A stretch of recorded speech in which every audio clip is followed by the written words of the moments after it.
Good morning, everyone, and welcome to our online service. Today we will be taking communion together in our homes, so now is your chance, if you haven't already, to grab some wine or grape juice and a cracker or a piece of bread so we can participate together later on in our service. So go ahead and grab that now if you need to, and we're going to jump right into a song and start our morning together. Happy Sunday. Welcome. We're so glad you've decided to join us this morning. As we all know, it's been a bit of a challenging year, and I know myself, I miss being all together and worshiping in that worshipful atmosphere when we all worship together. But I just want to take a moment and ask you to invite God to just invade whatever space you're in right now, to just come and provide that worshipful atmosphere in your living room or wherever you might be worshiping this morning. So can we choose to believe this morning that even when we can't see him working, he's doing something new this morning, and I just invite you to be a part of that. And so let's believe that the best is yet to come, guys. Let's worship together.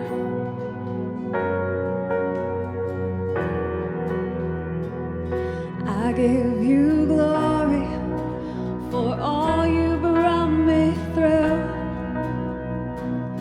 And now I'm ready for whatever you want to do. I'm moving forward to follow after you. And now I'm ready for whatever you want to do. Your presence is an open door. We want you, Lord, like never before. Your presence is an open door. So come now, Lord, like never before.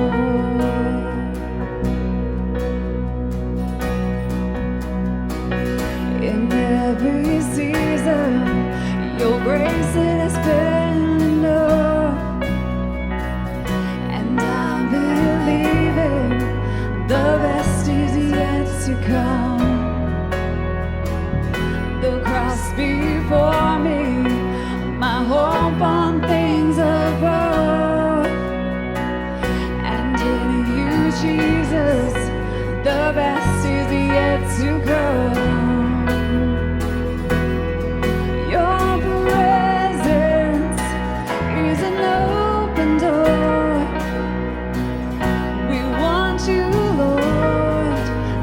Never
Well, welcome everybody. You know, when it comes to Christianity, there's one thing that most people find out first. If you don't know anything about following Jesus or Christianity in general, the thing that most of us learn right away, even if you're brand new, is that Jesus died on a cross. In this series, what we want to talk about is, why did Jesus die? Why is that such a big part of what it means to follow Jesus? And some of you might say, and if you've been in church for a little while, that the answer to that question is that Jesus died for our sins. And that is true. And yet there is sort of a mystery to that. Oh, that still doesn't explain. Did Jesus have to die? Why did he have to die? Why did he have to die on a cross? Why did he have to die the way that he did? Why is that such an emphasis? Did God require that Jesus die? And if so, how does that make sense? And how do we work through that? And there's a lot of theories about why Jesus died. And in this series, as we talk about what that looks like and we try and answer that question, I want to start with the account of Jesus' death and what leads up to Jesus' death in the Gospel of Mark. If you've been with us through this summer, we've been working through the whole Gospel of Mark, the study of Mark's account of Jesus' life, and now we come to his death and his resurrection, and where we might go to a whole bunch of different places to try and come up with our theories to answer the question, why did Jesus die? I want to start right here with the gospel story of Jesus' life. Sometimes we start to read other parts of the New Testament, letters from Paul, for example, as he tries to make sense of the death and then the resurrection of Jesus. And when we do that, sometimes we start with what Paul says and we try and fit the stories of Jesus into that. And what I think we need to do is start with the stories of Jesus himself and his death, and then go back and find out how what Paul says was building on or interpreting that. So we're going to start here in the book of Mark, and today there's going to be 3 weeks in this series, and we're going to come at it from 3 different angles. Some are more intellectual or theological, but today I want to come at it from an experiential perspective. I think it's what Jesus prepares his disciples for and how he prepares his disciples for his death. And he does it by instituting a ritual at a meal. Now, to understand this a little bit, there are some meals that you might have had this experience, you probably have, that communicate more than words can. Just by who's sitting around the table, by the traditions that you have, by the relationships that you have, the fact that you sit and eat with certain people at a certain time in a certain way, communicate more about your relationship with each other than you could by actually talking through it and trying to explain it. So for example, I have a group of friends. We've been friends, some of us, for like 20 years. And over the years, so much has changed about our lives. We've all gone through different phases. We've finished school, we've got jobs, we've got married. Some of us have had kids and pets, and we've gone through all kinds of different things in life. But over the years, we started a tradition where we would get together and we would have a meal in between Thanksgiving and Christmas. And so every year we come together, and that meal looks very much the same year to year. We have the same kind of foods. In fact, we do kind of the turkey and potatoes and stuffing, Christmas, Thanksgiving type of stuff. But early on, one of our early dinners where we started this tradition, we were talking about who's going to bring what, who's going to prepare this and that, make sure that we have everything that we need. And some of us, when we were listing the foods, someone said, oh, I'll bring the Jell-O. And it became this kind of funny debate that we had, because some of us had this tradition where at a Christmas or Thanksgiving type meal, you have Jell-O as part of the main course. And then others of us, like me, think that that's a ridiculous notion. Like we take something that looks like it should be a kid's dessert, and somehow it makes its way into the main course of one of the most important meals of the entire year. And I don't understand that. That was never a tradition in my family or anything that was known to me. But my wife's family had it, and so it was very normal to her. Every time we have these big meals, we have Jell-O.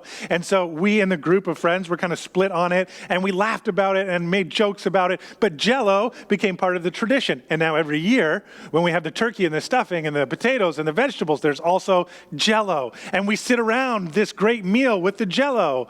And we tell stories and we tell jokes and we laugh. We have fun, we celebrate. But more than what is said in that circle is experienced by this tradition. And just the fact that we go and we do these traditions and we sit together and come together reminds us who we are, reminds us of our relationships, our friendships that we have, the past, the present, and into the future. And so Jesus does that with his disciples before his crucifixion. They're sitting at a Passover meal. They're Jewish people celebrating the Passover. And at that meal, that relational gathering, Jesus gives them an invitation. He invites them to experience the pattern of the spiritual life. And in it, I'm going to read just one verse where he takes bread and then after he'll take wine. And what he does with the bread and the wine, I think, is an invitation for them, again, to experience the breadth of his life, his spiritual life, and for them to take it into themselves, internalize it, because they'll eat and they'll drink, and therefore to participate in it. And that experience becomes something that we call communion or the Lord's Supper or the Eucharist that followers of Jesus still do today. We're going to do together today. And it's one that reminds us more than words can say of our relationship to Jesus, our relationship to one another, remind us of who we are. Now, in this short verse, there's 4 words that I want to talk about. Henry Nouwen, who's a great Christian teacher, spiritual teacher, he takes these 4 words and says that what Jesus does with the bread and then with the wine, it really represents the entire pattern of the spiritual life. And he offers it to us as an invitation for us to experience. What he says about the bread is true of himself, Jesus. And it's also an invitation for us to experience it and to have it to be true of our lives as well. So I'm going to read the verse and just take those 4 words, 4 verbs, and talk about what they mean, what they can mean to us in our lives. And so in Mark chapter 14, verse 22, as Jesus is sitting in this meal, this is what he says. As they were eating, Jesus took some bread and blessed it. Then he broke it in pieces and he gave it to the disciples, saying, "Take it. For this is my body."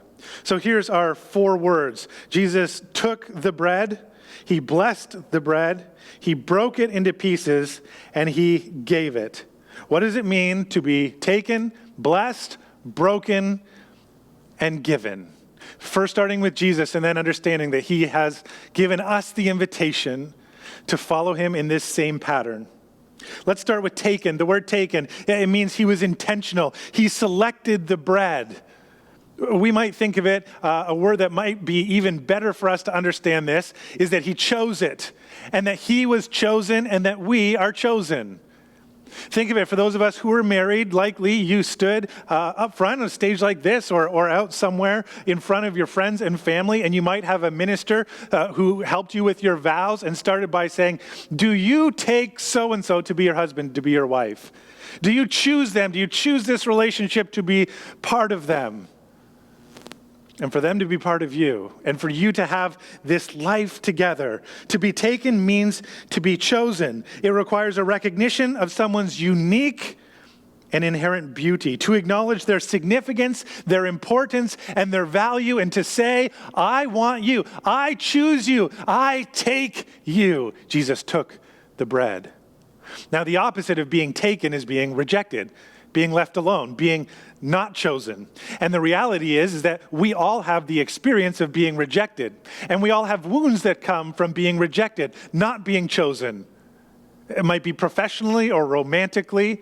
We may have been rejected from an academic program that we didn't get into, or not selected for an athletic team. We might have not got a job. We may have wounds from being rejected when we ask someone on a date and we're hoping that that would be the start of a relationship. But while we chose them, they didn't choose us. And we carry around those wounds of being rejected. Some of us actually, we have voices in our heads that remind us that we've been rejected. It's hard for us to get out of it. We start to believe that we need to project into the world our value. We need to work hard to make sure that people know how valuable we are, so that hopefully they'll choose us to be friends, choose us to be a spouse, choose us for a job, choose us to be loved. And here, Jesus shows us that God chooses us, takes us. And being chosen by God means that all those voices that tell us that we're not good enough, that we need to work harder, are lies. That at the core of our being, we are chosen, and we are chosen by God in love. And so part of our job, and this takes us, most of us, our entire lives, is to over and over and over uncover those lies, uncover those voices that continue to try and convince us that we are not loved, we are not lovable, we're not good enough, we haven't measured up, and instead to accept the fact that we have been taken, we have been chosen. That God is saying to us, I take you. You are unique, you are valuable. And the choosing of God is not competitive, it is compassionate. We live in a world, and we talked about this a couple of weeks ago, where we seem to be trained to think everything in terms of competition, which means if I'm chosen, somebody else isn't chosen. If I'm accepted, someone else is rejected. If I get a job, somebody else can't have it. But God's economy is a grace economy, which means when we wake up to the fact that we are chosen, and when we realize that we're chosen because of the flow of grace, we can't deny that to somebody else. It would void the fact that we are chosen in grace. And just because we are chosen because we're unique and we're valuable, we are set apart, we are taken, doesn't mean that someone else can't be. In fact, if we really understand grace, if we really understand the core of who we are taken and chosen by God, we have to also offer that to other people. Being chosen becomes the foundation to a powerful spiritual life of strength and joy. How do you build a strong foundation of confidence, of self-worth, in the healthiest sense of humanity? We start by acknowledging that we've been taken, we've been chosen by God. Jesus in John chapter 15 said to his disciples, "You did not choose me, but I chose you and appointed you so that you might go and bear fruit that will last. And so that whatever you ask in my name, the Father will give you. This is my command, love each other." This is amazing. He says, you didn't choose me, but I chose you. You didn't come to me and say, oh, Jesus, I choose you, and I hope you will choose me back. You didn't come to me that way. I came to you first and said, I see you as valuable, unique. I love you. I want you. I want to take you. I want to set you apart. And Jesus is saying, that's how this started. It wasn't you coming to me hoping that I might find you to have done something that has earned that value. No. He says, I chose you first. And that's what will help you bear fruit in your life. To be a really loving person, to go and love, is if you can start by really understanding that you're loved, you're taken, you're chosen. Second word is blessed. We have a word in English that we sometimes use in church, not a ton of other places, but if you grew up in church, maybe a generation ago or more, you've heard it. It's just benediction. And it's a word that comes from Latin, and it has two parts of it. The bene part just means good, and diction means to speak. And a benediction means to speak good. It's a way of talking about blessing. Sometimes in churches, there are points in the service where someone like me would get up and pronounce a benediction, would give a blessing to people. It's literally a good word spoken to you. Jesus took the bread, and after he took it, he blessed it. Pronounced a blessing. Blessing is the out loud voice that speaks the truth of our chosenness, that we are eternally loved. That chosenness that we are taken, that we just talked about, is proclaimed in a blessing, out loud, spoken into our lives. The good that God wants us to know about, spoken deep into our heart. The importance of a blessing that I believe all of our souls desperately long to hear is maybe given great evidence for in the Sermon on the Mount. This is Jesus' most famous sermon section, Matthew chapter 5 to 7 in one of the other Gospels. And he starts it by proclaiming that those who most people think are not blessed are blessed. So he talks about blessed are the poor. Blessed are those who mourn. Blessed are the meek. And he goes on and on and on. People who others would look at and say, wow, your life does not look like it's going super well. You must not be blessed by God. Maybe you're not even chosen by God. And Jesus starts there. Blessed are the poor. Blessed are those who mourn. Blessed are those who are meek. You are blessed. He speaks good into their life. And he goes on to say that even when other people revile you and persecute you and say evil things against you, even when these voices come at you and say, you're cursed, you're not good, they come against you, you can hear blessing. It says, listen to the voice of blessing over and over and over to those who curse you, because the voice of blessing needs to become the predominant voice in our lives to build that strong foundation, reminding us that we're chosen, we're taken by God for relationship with him and to love other people. Henry Nouwen, I mentioned earlier, who really writes a book on these 4 words, and he tells this story in it about blessing. He was a Catholic priest, and he spent a lot of his later life here just north of Toronto in a house. It was a community for adults with disabilities, all kinds of disabilities, and they built this community, a place where people could come and be cared for, and he committed a chunk of his life to doing that. And he tells a story. One day, one of the women who lived in that house came to him, her name was Janet, and asked him to bless her. And so as a Catholic priest, he said, my automatic response was, I took my thumb and I traced out the pattern of the cross on her forehead, kind of this natural, ritualistic way of blessing her. And she came back and said, no, I need a real blessing. I need a special blessing. And he realized in that moment that she was longing. She has this deep longing to hear a good word about who God believes that she is. She needed something that would impact her deep in her soul.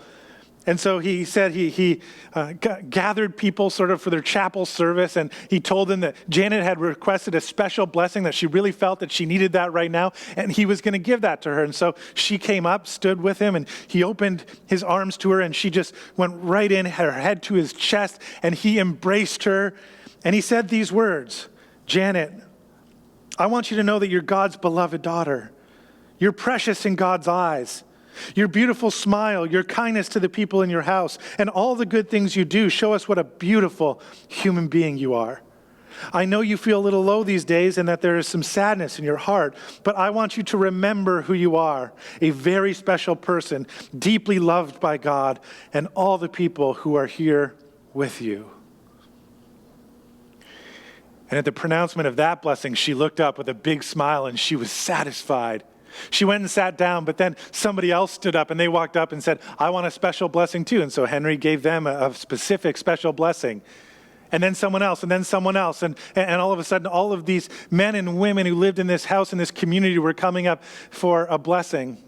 He said the last person that come up wasn't someone that lived in the house. It was a student that had come to work and to help out in the house. He was a great, big, athletic guy. He played football at one of the famous universities in the United States.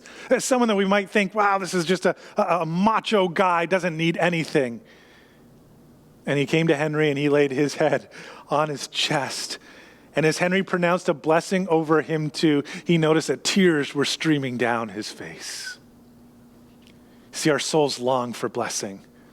We need the good word from God to be spoken into our lives. We need it to become louder than all of the lies that tell us we are not good enough, not loved. And however tough we might think that we are, or macho, or independent, or self-sustaining, at the core, we need to know that we are blessed. God blesses us. How do we hear that voice? That voice that tells us our soul's worth. Well, today, hopefully you hear it later when we eat the bread and when we drink the wine together, when it goes into us, that all of this that Jesus has done, saying you're taken, you're chosen, and you're blessed, becomes internal for you. Again, a meal, eating, drinking, having something enter into you that speaks more than my words could speak, than maybe anyone's words could speak. But to remind you of that voice that Jesus heard in his baptism when he heard his Father say, this is my Son whom I love, or in whom I greatly delight. And for us to hear that same voice spoken to us with our name. Another way we might be taking scriptures that remind us of that blessing and meditating on them. Here's one, Psalm chapter 34, verse 8. The psalmist said, taste and see the Lord is good. Blessed is the one who takes refuge in him. And to be able to sit with that, read it over and over and over until it sinks deeper and deeper. Meditate on it, memorize it, allow it to become part of you. Taste and see, have an experience that lights up your senses, that blessed is the one who takes refuge in him. And as you quietly take refuge, your life in the Lord, to know that you are blessed. You have his blessing. He speaks that goodness into your life, that you are loved, that you are valuable, that your soul can know its worth. And these blessings are not something we earn. We simply receive them. We take them. We believe them. Third word is that he broke the bread. Broken. This is the hardest one. It talks about suffering. It talks about pain. This is where we might really ask that question. But why did Jesus die? Why did Jesus die for our sins? And we see part of the answer is because suffering, because pain is part of the human condition. And not even Jesus goes around it or avoids it, which is what most of us want to do. Naturally, of course, is we want to spend our lives trying to avoid pain and suffering. Jesus shows us, though, that we must actually embrace it. We must go through it, that suffering can and will, if we allow it to, become a great teacher, a great builder-upper of our strength. It can actually build us up rather than tear us down. And yet it's so unpleasant, and no one wants to go through suffering. No one wants to go through pain. And for some people, we would say, this pain seems to be destroying me. For some people, maybe they would say, it does destroy us. Why? Because our pain and suffering often point out our insecurities, our fears, our deficiencies. They say a lot about who we are, and the things that hurt us most are the things that cut us deep in our identity. They are our failures. They're when we've been rejected. They've been when people who are supposed to love us have not loved us. And most of us throughout our lives will have times where those wounds have been deep, so painful. It's difficult for us to say that this is something that is unavoidable, and yet it's true. And we see here Jesus, even Jesus himself, chosen as he is, blessed as he is, also broken. But as we walk towards our suffering and our pain, which I think is the first step, to acknowledge it, not to run from it, not always try to avoid it. By the way, if you spend your entire life trying to avoid pain, you will probably be someone who has experiences of even greater pain. Because if you try and avoid it altogether, even the slightest bit of suffering seems just something that you're unable to bear. And so our first step is to engage in that suffering, to acknowledge it, even to step into it. But how do we do that in such a way that it builds us up and it doesn't tear us down? And I think the key is this. We accept our brokenness underneath our blessing. You see, when we walk through suffering and pain without a blessing, the reason why it hurts so much is because our failures and our insecurities and our deficiencies seem to be a confirmation that we are unworthy, that we're unlovable. It hits us right deep down in our identity and tears apart who we actually are. But when we start with the fact that we're chosen and taken, when we start with the fact that we are blessed and that becomes our identity, then we can put our brokenness under the banner of blessing. And so our sufferings and our pain that attack us, where we're insecure, where we're scared, where we have deficiencies, does not need to attack us on the level of our identity. It doesn't have to take away who we are. You can't take away the chosenness and the blessedness. Then our sufferings can be something that become our teacher. Even though it's unpleasant, even though it hurts, can help us grow and be strengthened without tearing us apart because we have a strong foundation in who we are. The blessing must be louder than the curse. And when that is true, the pain or our struggles don't define us, they teach us. We've already found our definition in our chosenness and our blessedness. Galatians chapter 3 talks about how Jesus has done this. It says in verse 13 that Christ has rescued us from the curse pronounced by the law. So there was the law, and one of the things that the law taught you was that you can't always follow the law. At some point you realize you're a failure. When he was hung on the cross, he took upon himself the curse for our wrongdoing. For it is written in the scriptures, cursed is everyone who hung on a tree. When Jesus hung on a tree, people thought he's cursed. Of course, nobody blessed dies in a crucifixion. Through Christ Jesus, though, God has blessed the Gentiles, so that's all of us who aren't Jewish, With the same blessing he promised to Abraham, that is all those who are Jewish, so now we have everybody involved in this blessing, so that we who are believers might receive the promised Holy Spirit through faith. Jesus has made the blessing louder than the curse. He's flipped everything around. The curse doesn't need to define you. The blessing does. And we see that in Jesus. He goes to the cross and it looks like he's cursed. It's the worst thing that could happen to you. He takes all the evil of the world upon himself, and yet we see the vindication through the resurrection of blessing. Finally, our fourth word is given. Jesus then took the bread, he blessed it, he broke it into pieces, and he gave it. And when he gave it, the disciples, it said they took it. So now they have a choice to take it. Now we have the sharing. And what you find is that all that we've talked about, our chosenness, our blessing, our brokenness becomes meaningful when we live for others, when we then give our lives to others. See, this is the amazing transition between the brokenness and the giving, is that bread can only be shared if it's first broken. That we actually find that when we embrace our brokenness, we actually come into unity with others. We see more easily the struggles and the hurts and the pains that other people are living out, and we find a way to give ourselves to those people. And not just in what we do, but in giving ourselves, our own strength, our own joy. The Spirit inside of us, searching for the Spirit inside of other people, and finding that our peace and our joy in being chosen and blessed can be given to others. We live a life that finds its significance, all that spiritual significance, in then being given away. And we see that so clearly in Jesus giving his life in love for the world. And the pattern is you can do that too. You see that in Jesus.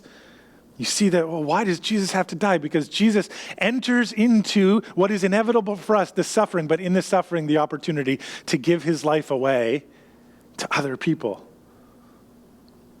Jesus said elsewhere in the Gospel of John, I tell you the truth, unless a kernel of wheat is planted in the soil and dies, it remains alone. But its death will produce many new kernels, a plentiful harvest of new lives. This picture of a kernel of wheat. Well, one kernel of wheat is just one life is what it represents. But what he's illustrating to these people that would have understood a lot more than most of us do about wheat is if you plant that kernel dies, but in its death, other kernels are planted and grow up, and there's more life. That this is the pattern of life. It's giving yourself away, your individual life, giving it away to others so that so much more life can be lived. If I just live for myself, to myself, that's just one life. But if I'm willing to die to myself in order to give myself away to the world, then we see through the Spirit of God, life abounding everywhere, life being multiplied. And this is Jesus dying on the cross, showing us the pattern, representing what that looks like in a way that words are inadequate to fully describe. So we see in these four powerful words and symbolized in the bread and the wine, the experience of the spiritual life that Jesus wants to give to us. Those things are true of him, and he wants them to be true of us. And so he instituted this ritual for his followers to eat and drink, to be part of the meal, to remind you, this is who you are. This is who we are together. And today, if I was going to answer the question, why did Jesus die? I would say to invite us to participate in the pattern of the spiritual life, all the things that we've talked about. It's a great invitation to come to the table, to come to the party with family and friends, and to be reminded this is who we are. And whether you're a lifelong church-going Christian person or whether this is brand new to you, today is an invitation for you to experience your chosenness, the blessing of God, to acknowledge your brokenness and to give your life away in love for others, as Jesus has done for us. It's a wonderful, beautiful experience. And so now together we are going to eat the bread and drink the wine or the juice. And I hope to just take a few moments to be thinking through all that we've said and then to savor. Savor the bread, savor the cup in remembrance of all that Jesus invites us into. And so it says here in the Gospel of Mark that when Jesus had taken the bread, blessed it, he broke it, he gave it, and he said to his disciples, "Take, this is my body. Let's eat together and choose the one who has chosen us."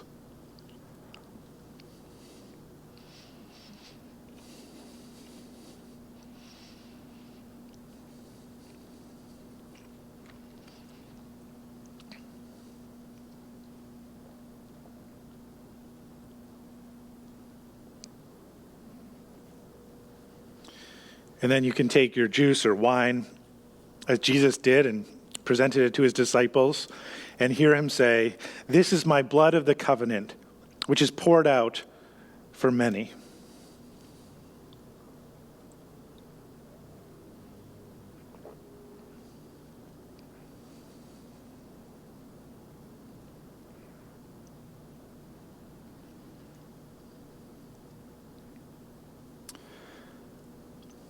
And as we taste these two elements, I hope that today you have tasted and seen that the Lord is good and that he wants to speak good into your life. And so now we have some music for you to continue to contemplate this, think about this. And I hope today you'll walk away really understanding your chosenness and blessing, even as you may be experiencing in your life a brokenness, but also that we would come to a place of building such a strong foundation that we give our lives away. And so as we sing, feel free to sing along. You might just want to belt this out at home as we sing this blessing together, or you may want to allow the music just to permeate your mind as you quietly sit. That's up to you. But hear these words that I'll read to you, and then we'll sing them out together. A classic blessing from Numbers chapter 6. May the Lord bless you and keep you. May the Lord make his face to shine upon you and be gracious to you. May the Lord turn his face towards you and give you peace.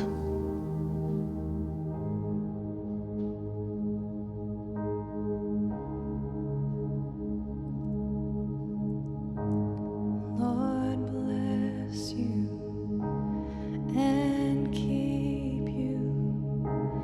Make his face shine upon you and be gracious to you. The Lord turn his face toward you and give you peace.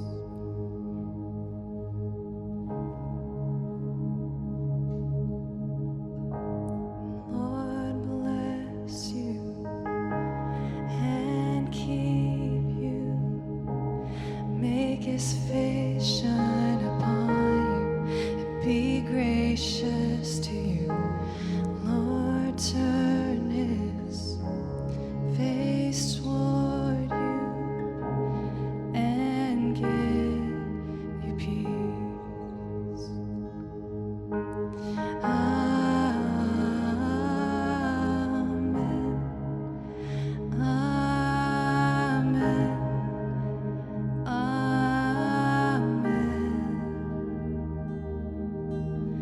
Amen.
weeping and rejoicing. He is for you, He is for you, He is for you, He is for you, He is for you, He is for you, He is for you, He is for you.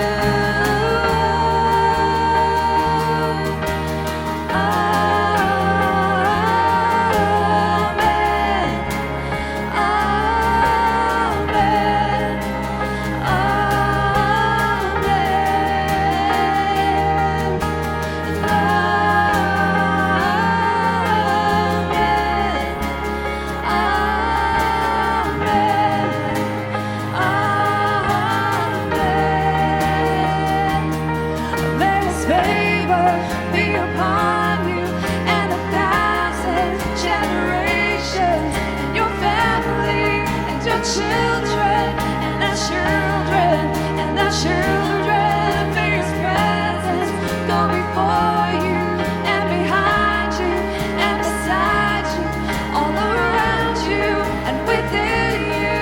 He is with you, He is with you, in the morning and the evening, in your coming and your going, and your weeping and rejoicing.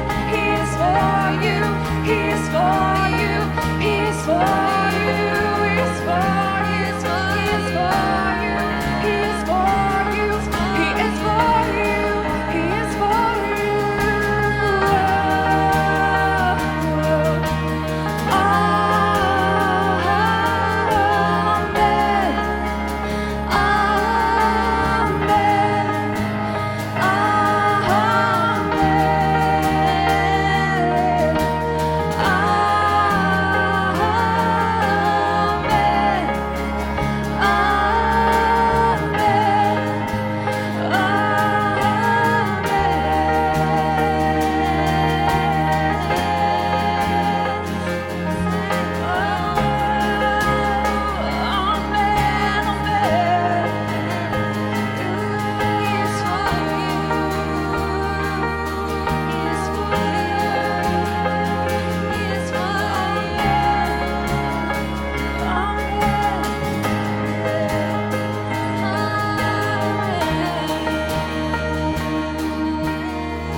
Hey everyone, my name is Kaylee, and it has been so great to have you join us for another online service. The invitation that we heard about and participated in today is so powerful. I hope you have the chance to really experience what it means that Christ has been chosen, blessed, and broken, and given for us. And that we are invited to extend that invitation to the people around us by loving them practically and sharing that hope we have in Jesus. That's really what we're all about as a community.